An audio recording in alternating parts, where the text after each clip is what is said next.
भगवान विष्णु ने बताया तुलसी को रोजाना जल देने से कौन सा फल मिलता है। एक समय की बात है, माता लक्ष्मी ने भगवान विष्णु से पूछा, हे नाथ, आप तो तीनों लोकों के स्वामी हैं। आपकी तीनों लोकों में पूजा होती है। सभी आपकी कृपा पाने के लिए उत्सुक रहते हैं। फिर भी आप इस तुलसी के पौधे की पूजा क्यों करते हैं? इसे रोजाना जल क्यों चढ़ाते हैं? मैं इस तुलसी के पौधे को जल चढ़ाने का महत्व जानना चाहती हूँ। माता लक्ष्मी की बात सुनकर भगवान विष्णु ने कहा, हे देवी, तुलसी साक्षात लक्ष्मी का ही रूप है। तुलसी की रोजाना पूजा करने के कई फायदे हैं और तुलसी को जल चढ़ाने मात्र से ही मनुष्य के कई पाप नष्ट हो जाते हैं। तुलसी को जल देने का महत्व बताने से पहले मैं तुम्हें एक बहुत ही पवित्र कथा सुनाता हूँ। इस कथा के माध्यम से तुम्हें तुम्हारे इन प्रश्नों के उत्तर मिल जाएंगे, इसलिए हे देवी, आप इस कथा को बड़े ही ध्यान से सुनना। भगवान विष्णु ने कहा, हे देवी, जो भी मनुष्य सिर्फ इस कथा को ध्यान लगाकर पूरी सुन लेता है, उसे 100 वर्षों तक तुलसी को जल देने का फल प्राप्त होता है। माता लक्ष्मी ने कहा, स्वामी, मैं इस कथा को बड़े ही ध्यान से सुनूंगी। आप मुझे वह पवित्र कथा सुनाना प्रारंभ कीजिए। भगवान विष्णु ने कहा, देवी, बहुत समय पहले की बात है, किसी नगर में एक ब्राह्मण रहता था। उसका जन्म तो ब्राह्मण कुल में हुआ, लेकिन उसके कर्म नीच प्रवृत्ति के थे।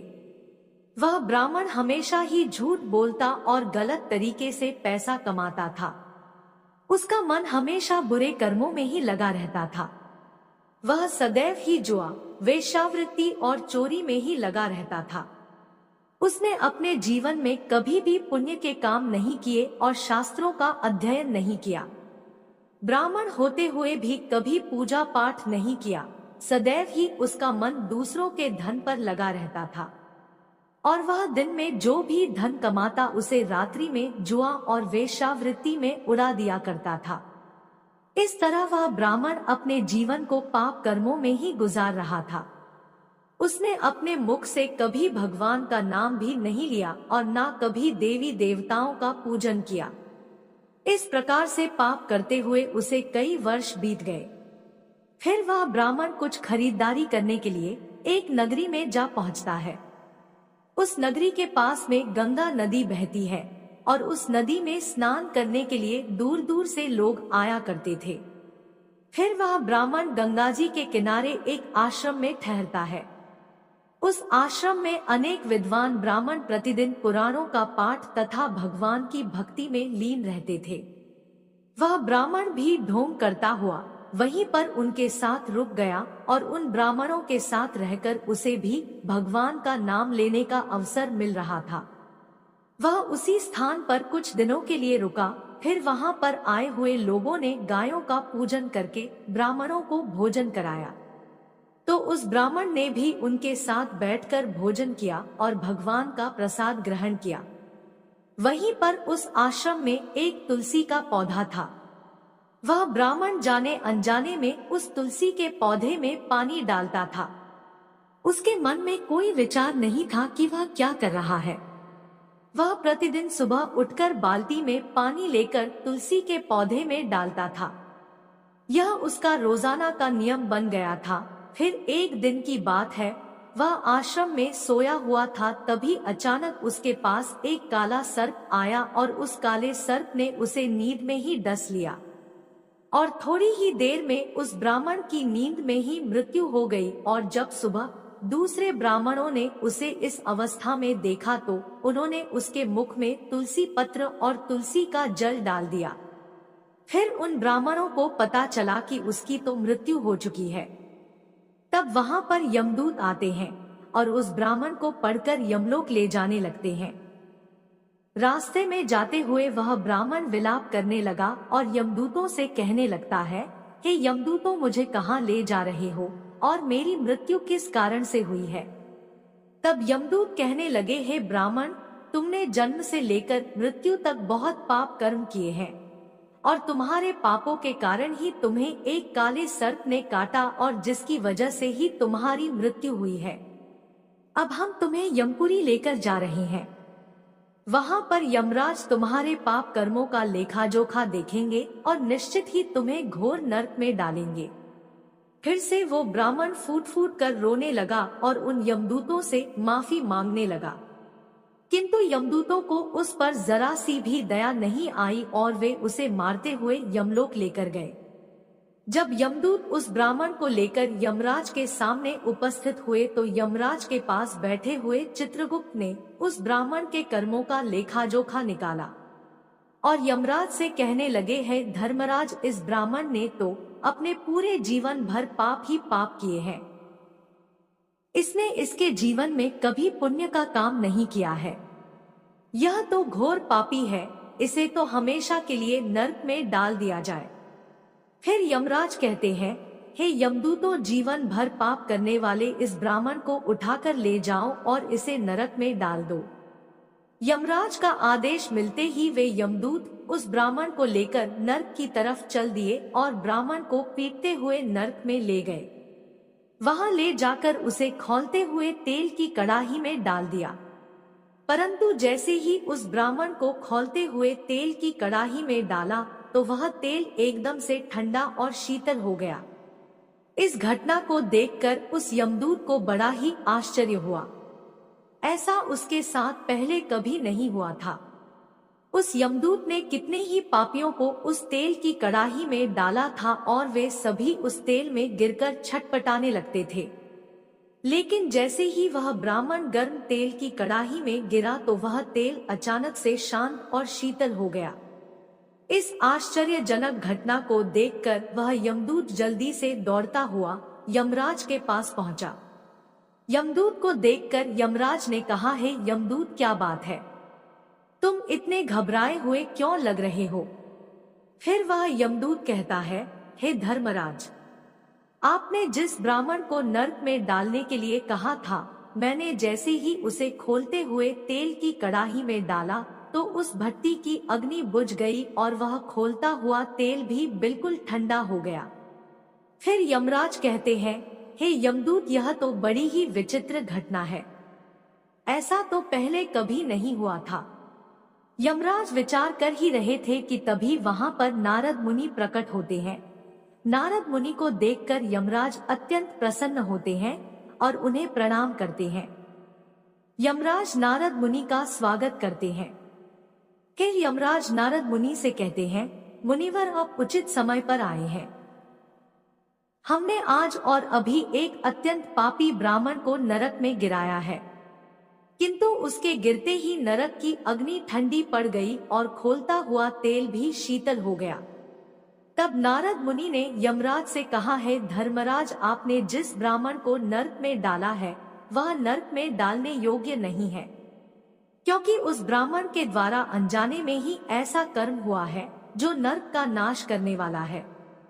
जो मनुष्य पुण्य कर्म करने वाले लोगों की संगति करता है उसे उनके पुण्यों का भाग जरूर मिलता है। और यह ब्राह्मण तो कई दिनों तक भगवान के भक्तों के साथ रहा है। इस ब्राह्मण ने आश्रम में रहते हुए रोजाना तुलसी में जल डाला है, इसलिए यह ब्राह्मण बड़ा पुण्यात्मा बन गया है और इसके सारे पाप नष्ट हो गए हैं। यह ब्राह्मण अब स्वर्ग लोक में जाने का अधिकारी बन गया है।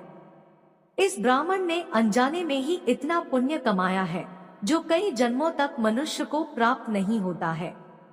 इसलिए है धर्मराज, आप इस ब्राह्मण को नरक में ना डालो और इसके पापों के लिए इसे केवल इतना दंड दो कि इसे सभी नरकों का दर्शन कराओ।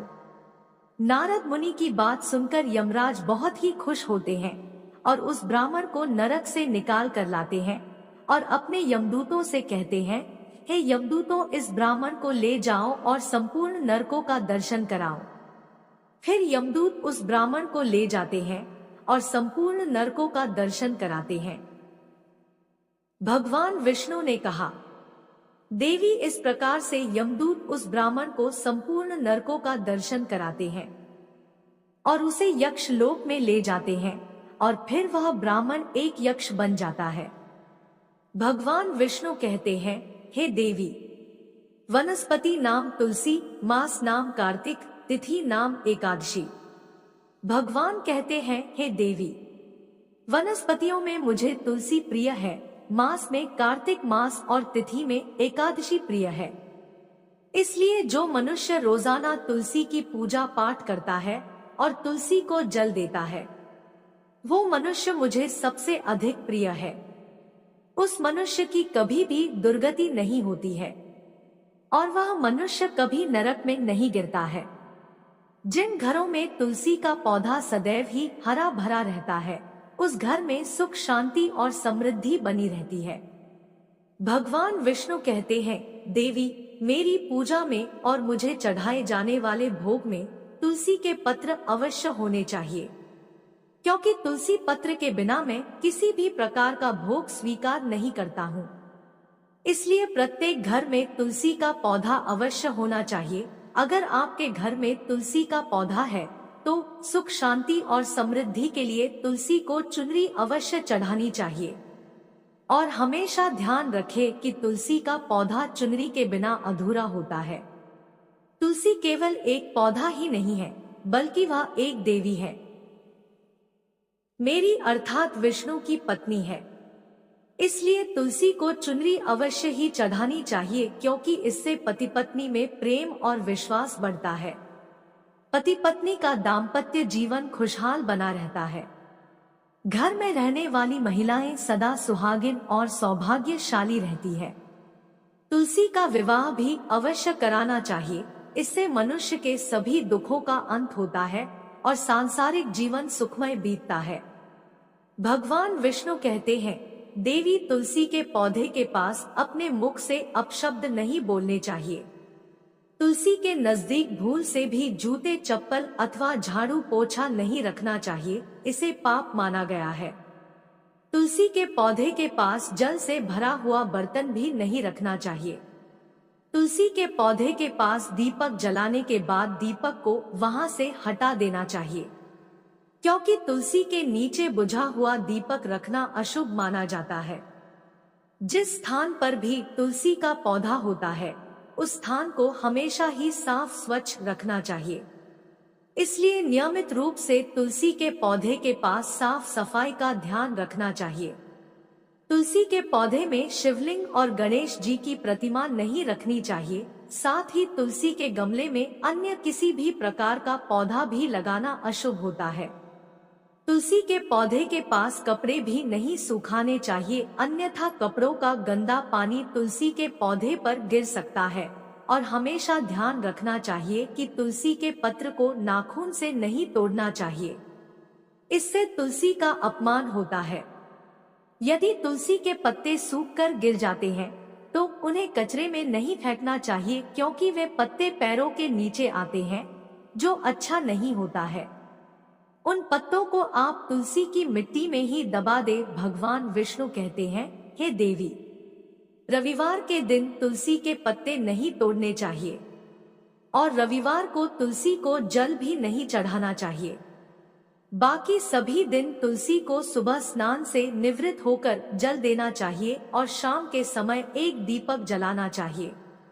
भगवान विष्णु कहते हैं, देवी, अक्सर महिलाएं स्नान के बाद अपने बाल खुले रखकर ही तुलसी को जल देती है, परंतु ऐसा करना गलत होता है।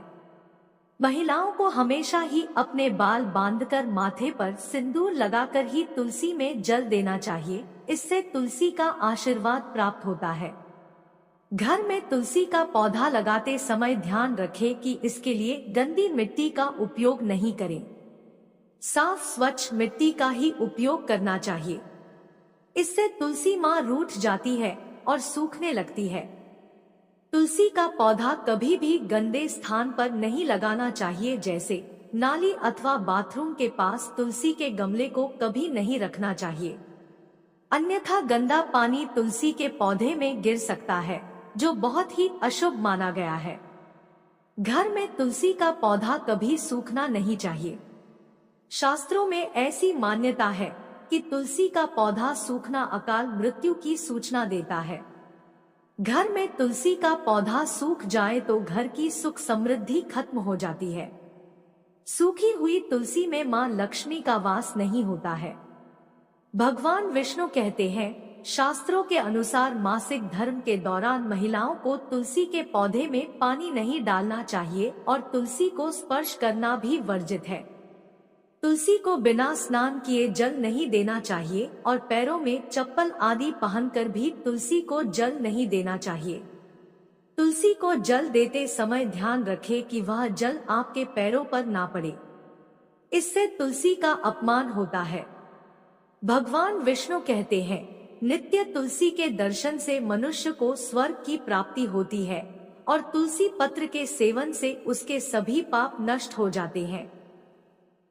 तुलसी का पौधा हमेशा घर के सामने लगाना चाहिए। इसे पूर्व अथवा उत्तर दिशा में लगाना सबसे अधिक शुभ होता है। तुलसी के पास मरुस्थलीय पौधे रखना बहुत ही अशुभ माना जाता है। ऐसे पौधों से नकारात्मक ऊर्जा निकलती है। शास्त्रों में कहा गया है कि जिन पौधों से हरी भरी कलियों की उत्पत्ति ना हो, उसके स्थान पर कांटे निकलते हो तो ऐसे पौधे को तुलसी के पास कभी भी नहीं रखना चाहिए। शास्त्रों में केले के पौधे का विशेष महत्व बताया गया है। अगर तुलसी के पास केले का पौधा लगा देते हैं तो कई गुना अधिक लाभ प्राप्त होते हैं। भगवान विष्णु कहते हैं, केले के पौधे में देवी स्वयं मेरा वास होता है। इसे तुलसी के पास लगाने से घर में सुख समृद्धि आती है। तुलसी के पौधे में शालिग्राम भी अवश्य रखना चाहिए। तुलसी के गमले में शालिग्राम रखने से तुलसी का और भी अधिक शुभ प्रभाव आपको देखने को मिलेगा। शालिग्राम मेरा ही रूप है।